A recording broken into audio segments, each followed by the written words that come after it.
populisme, sur les élites. Beaucoup ce soir à droite et à gauche font le parallèle avec le Front National. Marine Le Pen soutient Donald Trump, on l'a dit, depuis le début de sa campagne. On l'entendra dans un instant. D'abord les réactions et le malaise français avec Jean-Baptiste Marteau et José Boulestex. Donald Trump aujourd'hui et bientôt peut-être Marine Le Pen. La classe politique française multiplie les mises en garde. Ça veut dire que l'information principale pour nous Français aujourd'hui, c'est que Madame Le Pen peut gagner en France. Au Parti Socialiste, même tonalité, Jean-Christophe Cambadélis écrit sur Twitter « La gauche est prévenue ». À Fréjus, comme dans les autres bastions FN, les militants jubilent après cette élection. Alors ça, c'est la grande surprise. Je voudrais commencer par dire merci aux Américains, parce que je pense que ça va nous donner un petit coup de pouce pour nos élections présidentielles. Ces électeurs rejettent ce qu'ils appellent les élites, classe politique traditionnelle, intellectuels, médias, tous ceux qui n'ont pas vu venir l'élection de Donald Trump en France comme aux États-Unis. Je crois que ce qu'on n'avait pas vu, c'est ce qu'on n'avait pas mesuré, c'est la colère américaine, la frustration de tout un peuple qui se sent abîmé, déclassé, qui a peur de l'avenir. En France, y a-t-il aussi un sentiment de déclassement de certains électeurs qui se reporteraient vers Marine Le Pen? Plutôt oui, quand on compare la carte des zones fragiles où se concentrent en rouge les plus bas salaires et celle du vote FN aux dernières européennes. Pour le démographe qui a mené l'étude, cette similitude s'explique par la montée de l'inquiétude chez de plus en plus d'électeurs. Les deux raisons d'avoir peur, c'est une raison qui est locale, parce qu'on voit autour de soi des personnes qui sont en grande difficulté. Et puis l'autre raison, qui je pense est la plus importante, c'est parce qu'on sent qu'on n'a pas de perspective de carrière, on se sent bloqué. Une France rurale ou à la périphérie des grandes villes à laquelle tous les candidats tentent de s'adresser en priorité à 5 mois d'une présidentielle qui s'annonce très incertaine. Bonsoir Marine Le Pen. Bonsoir. Merci d'être avec nous. On l'a dit, vous soutenez Donald Trump depuis le début de sa campagne. Vous dites aujourd'hui c'est une bonne nouvelle pour la France. Pourquoi ne pas dire directement que c'est une bonne chose pour vous aussi? Et peut-être parce que je suis précisément différente des autres responsables politiques. Je m'intéresse moins à mon propre cas, à mon propre avenir, qu'à l'avenir de mon peuple et de mon pays. Dès le départ de cette campagne, j'ai dit de la manière la plus claire, moi je ne suis pas américaine, je ne vais pas me substituer au peuple américain. La seule chose qui m'intéresse, la seule grille de lecture qui est la mienne, c'est quel est l'intérêt de la France et des Français. Or, clairement, il m'apparaissait que la candidature d'Hillary Clinton était une candidature avec des options politiques extrêmement néfastes pour le pays. C'est le cas de sa politique internationale. Elle a soutenu, vous le savez, ou accompagné la guerre en Irak, la guerre en Libye, la guerre en Syrie, c'est-à-dire la montée en puissance du fondamentalisme islamiste et la conséquence dont nous avons été victimes, c'est-à-dire ces grandes vagues migratoires. Ça, c'est pour Clinton. Mais il y a le cas Trump qui laisse une Amérique fracturée, divisée. Est-ce que c'est ça que vous souhaitez aussi pour la France? Il y a une campagne. Il y a une campagne électorale. Dans une campagne électorale, par définition, il y a souvent deux camps qui se forment. Et précisément, celle-là était particulièrement violente. C'est vrai, elle est particulièrement violente. C'est peut-être pour ça qu'il ne faut pas la recommencer. Le peuple américain s'est exprimé. La démocratie, c'est précisément de respecter la volonté du peuple. Et si les peuples réservent autant de surprises dernièrement aux élites, c'est parce que les élites sont complètement déconnectées. C'est parce qu'elles refusent de voir et d'entendre ce que les peuples expriment. Mais vous n'êtes pas aussi une élite, Madame Le Pen. Vous avez 10 ans de politique derrière vous, vous êtes députée européenne, votre père a fait 5 campagnes électorales. Est-ce que vous ne faites pas aussi partie du système? La preuve que non. Puisque systématiquement, je me retrouve seule à défendre des positions contre l'ensemble de la classe politique et médiatique qui, eux, défendent la même. Regardez cette élection. Ils étaient tous des soutiens d'Hillary Clinton, de Nicolas Sarkozy, en passant par François Hollande, en passant par l'intégralité de la presse française. Pas un seul média, pas un seul responsable politique pour dire mais écoutez, Hillary Clinton est pour le TAFTA, alors que le TAFTA est ce traité transatlantique qui va avoir des conséquences extrêmement graves sur nos agriculteurs ou sur nos industries. Dieu merci, c'est la raison pour laquelle je me réjouis. Madame Le Pen, ce soutien que vous revendiquez peut susciter aussi le trouble. Trump, on l'a vu, est aussi fric et choc. Il est pro-armes, anti-avortement. Il dit des choses assez énormes sur les femmes, disons-le. Je veux les attraper par leur sexe, c'est ce qu'il a dit. Est-ce que vous êtes à l'aise avec ces déclarations? Car c'est aussi ça le personnage Trump. Donc, Encore une fois, vous ne tirez pas les leçons qui vous ont été données, notamment par le peuple américain. Personne ne m'a donné de leçons. Après le peuple britannique, ils ont voté. Leur décision est prise. On ne va pas refaire la campagne. Vous ne pouvez pas, en démocratie, avoir raison contre le peuple qui s'est choisi un dirigeant. Moi, je respecte le dirigeant qui a été choisi par le peuple américain et je ne referai pas cette campagne. Ce qui m'intéresse, pardon. Vous n'avez pas répondu à ma question. Non, mais je réponds pas à votre question parce que je trouve qu'elle a peu d'intérêt, somme toute, par rapport aux gigantesques changements qui sont en train de se dérouler. Alors, sur le changement, Marine Le Pen. À ce monde nouveau qui émerge, à cette redéfinition des équilibres mondiaux qui sont la conséquence de l'élection de Donald Trump et notamment dans ses relations internationales avec la Russie, car je ne vous cache pas que, bien sûr, en tant que Français, je m'inquiétais de voir cette hostilité. Sa position sur la Russie, sur l'élection précisément. Cette victoire, Marine Le Pen, vous parlez de fond, on va en parler. Cette victoire, c'est aussi une victoire identitaire, celle des Américains blancs, déclassés contre une certaine minorité, les Hispaniques, les Noirs. Est-ce que vous aussi, vous ferez campagne pour les Français blancs, contre les Français issus de ces minorités, parce que c'est aussi un peu la petite musique qu'on entend au Front National?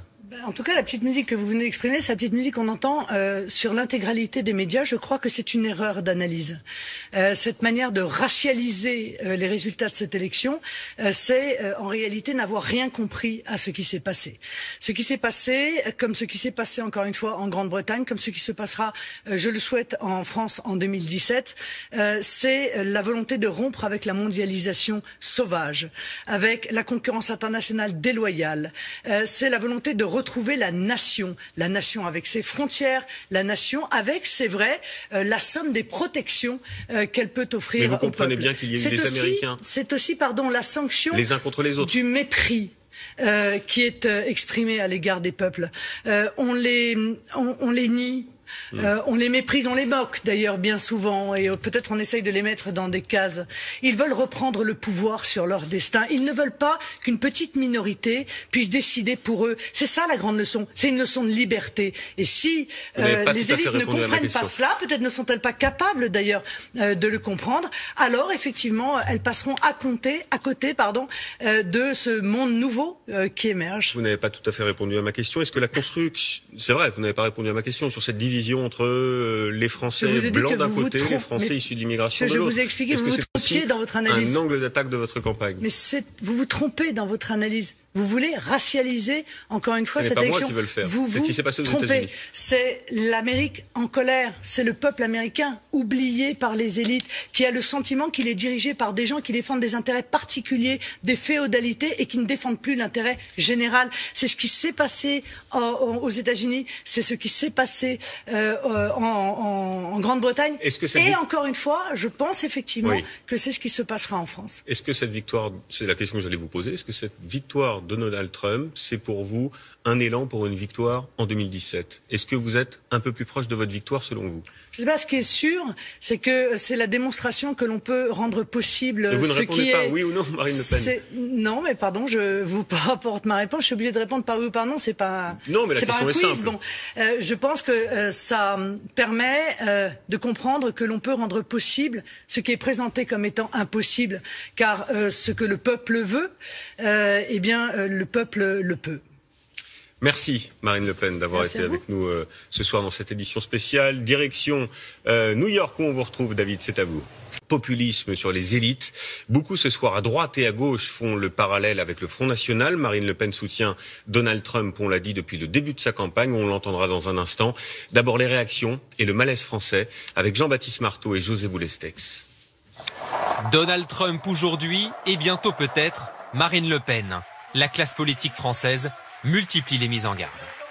Ça veut dire que l'information principale pour nous Français aujourd'hui, c'est que Madame Le Pen peut gagner en France.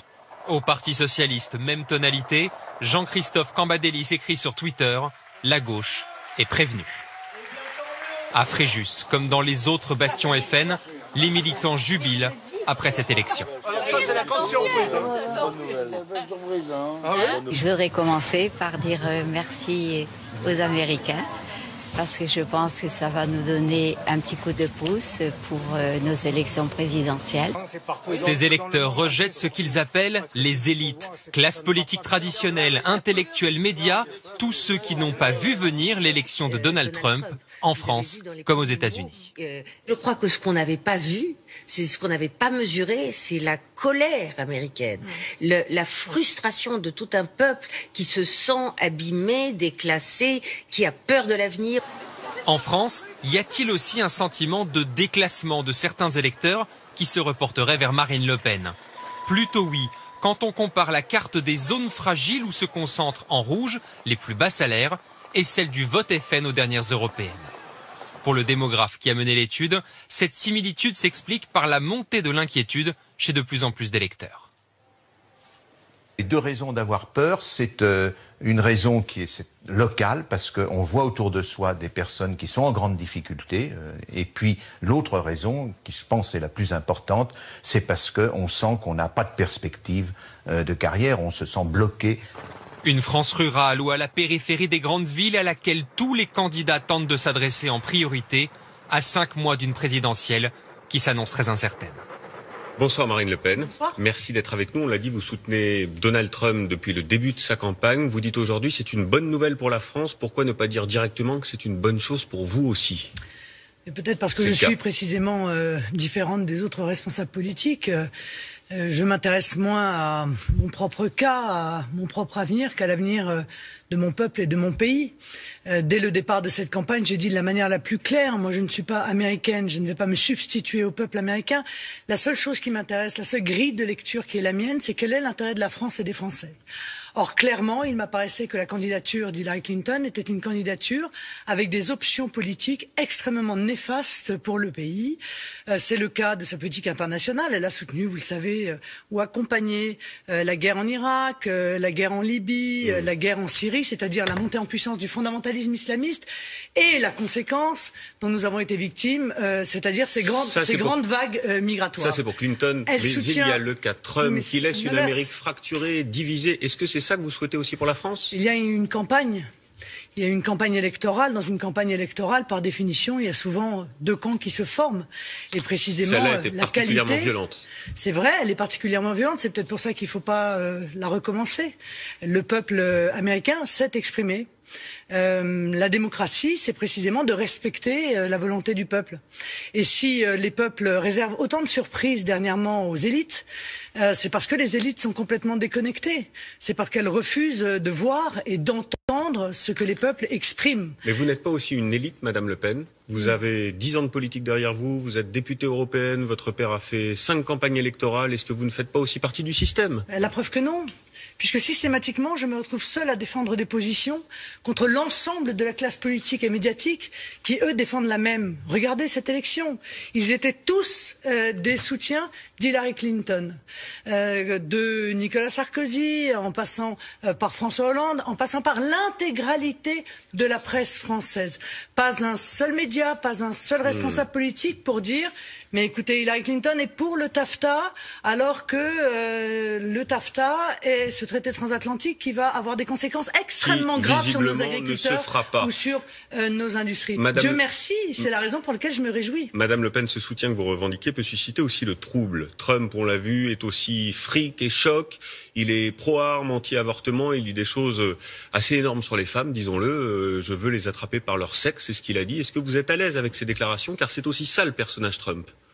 Donc, encore une fois, vous ne tirez pas les leçons qui vous ont été données, notamment par le peuple américain. Personne ne m'a donné de leçons. Après le peuple britannique, ils ont voté. Leur décision est prise. On ne va pas refaire la campagne. Vous ne pouvez pas, en démocratie, avoir raison contre le peuple qui s'est choisi un dirigeant. Moi, je respecte le dirigeant qui a été choisi par le peuple américain et je ne referai pas cette campagne. Ce qui m'intéresse, pardon. Vous n'avez pas répondu à ma question. Non, mais je réponds pas à votre question parce que je trouve qu'elle a peu d'intérêt, somme toute, par rapport aux gigantesques changements qui sont en train de se dérouler. Alors, sur le changement, Marine Le Pen. Monde nouveau nouveau qui émerge, à cette redéfinition des équilibres mondiaux qui sont la conséquence de l'élection de Donald Trump, et notamment dans ses relations internationales avec la Russie, car je ne vous cache pas que, bien sûr, en tant que Français, je m'inquiétais de voir cette hostilité. Sa position sur la Russie, sur l'élection précisément. Cette victoire, Marine Le Pen, vous parlez de fond, on va en parler. Cette victoire, c'est aussi une victoire identitaire, celle des Américains blancs, déclassés contre une certaine minorité, les Hispaniques, les Noirs. Est-ce que vous aussi, vous ferez campagne pour les Français blancs, contre les Français issus de ces minorités, parce que c'est aussi un peu la petite musique qu'on entend au Front National? En tout cas, la petite musique que vous venez d'exprimer, c'est la petite musique qu'on entend sur l'intégralité des médias. Je crois que c'est une erreur d'analyse.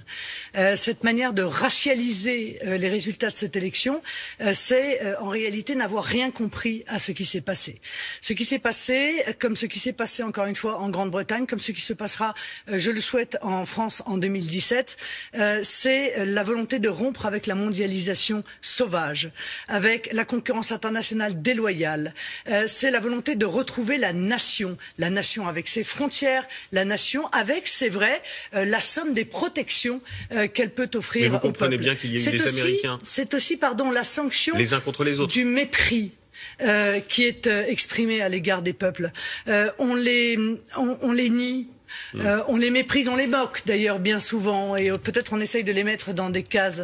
Ils veulent reprendre le pouvoir sur leur destin. Ils ne veulent pas qu'une petite minorité puisse décider pour eux. C'est ça la grande leçon. C'est une leçon de liberté. Et si les élites ne comprennent pas cela, peut-être ne sont-elles pas capables d'ailleurs de le comprendre, alors effectivement elles passeront à côté de ce monde nouveau qui émerge. Vous n'avez pas tout à fait répondu à ma question. Est-ce que la construction... C'est vrai, vous n'avez pas répondu à ma question sur cette division entre les Français blancs d'un côté et les Français issus de l'immigration de l'autre. Je vous ai expliqué, vous vous trompiez dans votre analyse. Un angle d'attaque de votre campagne. Mais vous vous trompez dans votre analyse. Vous voulez racialiser, encore une fois, cette élection. Ce n'est pas moi qui veux le faire. C'est ce qui s'est passé aux États-Unis. C'est l'Amérique en colère. C'est le peuple américain oublié par les élites, qui a le sentiment qu'il est dirigé par des gens qui défendent des intérêts particuliers, des féodalités, et qui ne défendent plus l'intérêt général. C'est ce qui s'est passé aux États-Unis. C'est ce qui s'est passé en Grande-Bretagne.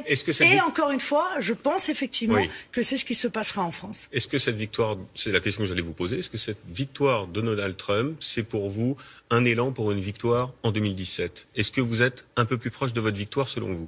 Je sais pas, ce qui est sûr, c'est que c'est la démonstration que l'on peut rendre possible mais vous ne répondez pas oui ou non, Marine Le Pen? Non, mais pardon, je vous apporte ma réponse. Je suis obligée de répondre par oui ou par non. C'est pas. Non, mais la question est simple. Bon, je pense que ça permet de comprendre que l'on peut rendre possible ce qui est présenté comme étant impossible, car ce que le peuple veut, eh bien, le peuple le peut. Merci Marine Le Pen d'avoir été avec nous ce soir dans cette édition spéciale. Direction New York où on vous retrouve, David, c'est à vous. Populisme sur les élites. Beaucoup ce soir à droite et à gauche font le parallèle avec le Front National. Marine Le Pen soutient Donald Trump, on l'a dit depuis le début de sa campagne, on l'entendra dans un instant. D'abord les réactions et le malaise français avec Jean-Baptiste Marteau et José Boulestex. Donald Trump aujourd'hui et bientôt peut-être Marine Le Pen. La classe politique française multiplie les mises en garde. Ça veut dire que l'information principale pour nous Français aujourd'hui, c'est que Madame Le Pen peut gagner en France. Au Parti Socialiste, même tonalité, Jean-Christophe Cambadélis écrit sur Twitter « La gauche est prévenue ». À Fréjus, comme dans les autres bastions FN, les militants jubilent après cette élection. Alors ça, c'est la grande surprise. Je voudrais commencer par dire merci aux Américains, parce que je pense que ça va nous donner un petit coup de pouce pour nos élections présidentielles. Ces électeurs rejettent ce qu'ils appellent les élites, classe politique traditionnelle, intellectuels, médias, tous ceux qui n'ont pas vu venir l'élection de Donald Trump en France comme aux États-Unis. Je crois que ce qu'on n'avait pas vu, c'est ce qu'on n'avait pas mesuré, c'est la colère américaine, la frustration de tout un peuple qui se sent abîmé, déclassé, qui a peur de l'avenir. En France, y a-t-il aussi un sentiment de déclassement de certains électeurs qui se reporteraient vers Marine Le Pen? Plutôt oui, quand on compare la carte des zones fragiles où se concentrent en rouge les plus bas salaires et celle du vote FN aux dernières européennes. Pour le démographe qui a mené l'étude, cette similitude s'explique par la montée de l'inquiétude chez de plus en plus d'électeurs. Les deux raisons d'avoir peur, c'est une raison qui est locale, parce qu'on voit autour de soi des personnes qui sont en grande difficulté, et puis l'autre raison, qui je pense est la plus importante, c'est parce qu'on sent qu'on n'a pas de perspective de carrière, on se sent bloqué. Une France rurale ou à la périphérie des grandes villes à laquelle tous les candidats tentent de s'adresser en priorité à 5 mois d'une présidentielle qui s'annonce très incertaine. Bonsoir Marine Le Pen. Bonsoir. Merci d'être avec nous. On l'a dit, vous soutenez Donald Trump depuis le début de sa campagne. Vous dites aujourd'hui c'est une bonne nouvelle pour la France. Pourquoi ne pas dire directement que c'est une bonne chose pour vous aussi? Et peut-être parce que je suis précisément différente des autres responsables politiques. Je m'intéresse moins à mon propre cas, à mon propre avenir, qu'à l'avenir de mon peuple et de mon pays. Dès le départ de cette campagne, j'ai dit de la manière la plus claire, moi je ne suis pas américaine, je ne vais pas me substituer au peuple américain. La seule chose qui m'intéresse, la seule grille de lecture qui est la mienne, c'est quel est l'intérêt de la France et des Français. Or, clairement, il m'apparaissait que la candidature d'Hillary Clinton était une candidature avec des options politiques extrêmement néfastes pour le pays. C'est le cas de sa politique internationale. Elle a soutenu, vous le savez, ou accompagné la guerre en Irak, la guerre en Libye, la guerre en Syrie, c'est-à-dire la montée en puissance du fondamentalisme islamiste et la conséquence dont nous avons été victimes, c'est-à-dire ces grandes vagues migratoires. Ça, c'est pour Clinton. Mais il y a le cas Trump qui laisse une Amérique fracturée, divisée. Est-ce que c'est ça que vous souhaitez aussi pour la France? Il y a une campagne. Il y a une campagne électorale. Dans une campagne électorale, par définition, il y a souvent deux camps qui se forment. Et précisément, celle-là était la particulièrement qualité, violente. C'est vrai, elle est particulièrement violente. C'est peut-être pour ça qu'il ne faut pas la recommencer. Le peuple américain s'est exprimé. La démocratie, c'est précisément de respecter la volonté du peuple. Et si les peuples réservent autant de surprises dernièrement aux élites, c'est parce que les élites sont complètement déconnectées. C'est parce qu'elles refusent de voir et d'entendre ce que les peuples expriment. Mais vous n'êtes pas aussi une élite, Madame Le Pen. Vous avez 10 ans de politique derrière vous, vous êtes députée européenne, votre père a fait 5 campagnes électorales. Est-ce que vous ne faites pas aussi partie du système? La preuve que non. Puisque systématiquement, je me retrouve seule à défendre des positions contre l'ensemble de la classe politique et médiatique qui, eux, défendent la même. Regardez cette élection. Ils étaient tous des soutiens d'Hillary Clinton, de Nicolas Sarkozy, en passant par François Hollande, en passant par l'intégralité de la presse française. Pas un seul média, pas un seul responsable politique pour dire mais écoutez, Hillary Clinton est pour le TAFTA, alors que le TAFTA est ce traité transatlantique qui va avoir des conséquences extrêmement graves sur nos agriculteurs ou sur nos industries. Dieu merci, c'est la raison pour laquelle je me réjouis. Madame Le Pen, ce soutien que vous revendiquez peut susciter aussi le trouble. Trump, on l'a vu, est aussi fric et choc. Il est pro-arme, anti-avortement. Il dit des choses assez énormes sur les femmes, disons-le. Je veux les attraper par leur sexe, c'est ce qu'il a dit. Est-ce que vous êtes à l'aise avec ces déclarations? Car c'est aussi ça le personnage Trump. Donc, encore une fois, vous ne tirez pas les leçons qui vous ont été données, notamment par le peuple américain. Personne ne m'a donné de leçons. Après le peuple britannique, ils ont voté. Leur décision est prise. On ne va pas refaire la campagne. Vous ne pouvez pas, en démocratie, avoir raison contre le peuple qui s'est choisi un dirigeant. Moi, je respecte le dirigeant qui a été choisi